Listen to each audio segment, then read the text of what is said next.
அனைவருக்கும் வணக்கம். தமிழ்நாட்டில் வந்து பார்த்திங்கன்னா, இப்போ ஒரு பெரிய ஒரு சூழ்நிலை போயிட்டுருக்கு. என்னென்னு பார்த்தீங்கன்னா, விஜய் வந்து தனி பெரும்பான்மையோடு இருக்கிற பெருங்கட்சியாக வந்து இருக்கார். அது இல்லாமல் அதிமுக, திமுக கூட்டணி கட்சியோடு இருக்காங்க. இதில் வந்து ஆளுநர் வந்து பார்த்திங்கன்னா, விஜய் வந்து என்னை முதலமைச்சராக அமர்த்தணும்னு சொல்லி அவர் கேட்டிருக்காரு. ஏன்னா இருக்கிற கட்சிகளே அதிகமான எம்எல்ஏ சீட்டை வச்சுருக்கிறது வந்து விஜய் தான். ஆனால் மறுபடியும் வந்து விஜய் தான் மக்கள் வந்து தேர்ந்தெடுத்திருக்காங்க. முதலமைச்சருங்கிறதுல 3 கட்சியிலையும் ஒப்பிட்டு பார்க்குறப்ப விஜய் தான் இங்கே தேர்ந்தெடுத்திருக்காங்க. ஆனால் சட்ட நடவடிக்கைப்படி 118 சீட்டு இருக்கணுங்கிறது சட்டம் இருக்குது. இருந்தாலும் யாருக்குமே அறுதி பெரும்பான்மை இல்லாத பட்சத்தில் அதிகமான சீட்டு வச்சிருக்கிற விஜய் அவர்களை தான் மறுபடி கூப்பிடணும். ஆனால் ஆளுநர் வந்து கூப்பிடாமல் இருக்கார்.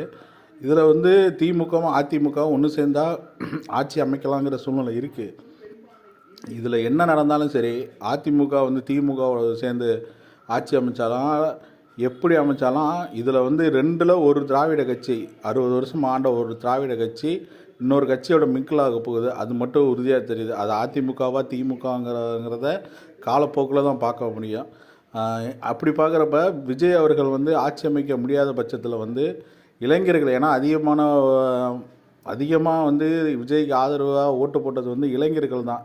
இளைஞர்கள், பெண்கள், அவங்களோட மனநிலை எப்படி இருக்குமுங்கிறது வருங்காலங்களில் வந்து ரொம்ப வந்து சிந்திச்சு பார்க்க வேணும். ஏன்னா வந்து காலங்கள் எப்படி போயிட்டுருக்கிற சூழ்நிலை கருதி தான் இந்த 2 அதிமுகவும் திமுகவும் இவங்க மேலே உள்ள வெறுப்பில் தான் புதுசாக வந்து விஜயை தேர்ந்தெடுத்திருக்காங்க.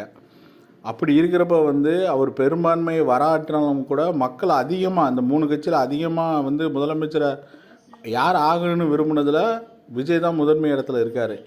அவங்களுக்கு கொடுத்து சட்டமன்றத்தில் தானே நம்ம வந்து பெரும்பான்மை நிரூபிக்க சொல்லணும். ஆனால் வந்து மாறாக ஆளுநர் மாளிகையிலே பெரும்பான்மையை காமிங்கன்னு சொல்கிறது வந்து சட்டத்துக்கு புறம்பான ஒன்றா இருந்தாலுமே கூட மக்கள் கருத்துக்கு வந்து இது எல்லாருமே வந்து மாற்றமாக நடக்குது. கூட்டணி இதுக்கு எலெக்ஷனுக்கு முன்னாடி கூட்டணி யாரை எதிர்த்துக்கிட்டு ஓட்டு கேட்டாங்களோ அவங்க எல்லாம் இப்போ ஒன்று சேர்றது தான்.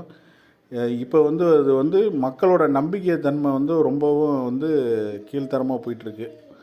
மக்கள் வந்து யாரை நம்பினாங்களோ அது நடக்கலை. மக்கள் என்னத்தை நம்பி ஓட்டு போட்டாங்களோ இப்போ அது நடக்கலை.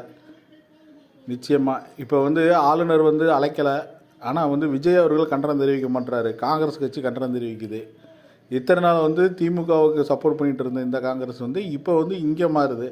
இது எலெக்ஷனுக்கு முன்னாடி கூட்டணி போட்டிருந்தால் மக்கள் வந்து இந்த விஜய் அவர்களுக்கு எவ்வளோ பெரிய ஆதரவு தந்திருப்பாங்கிறது சந்தேகம் தானே. ஏன்னா இதனால் வரலையும் யார் எதிர்த்துக்கிட்டு இருந்தார் விஜய் அவர்கள், அந்த கூட்டணியில் இருந்தவர் தானே காங்கிரஸ். பார்க்கலாம், பொறுத்து இருந்து பார்க்கலாம்.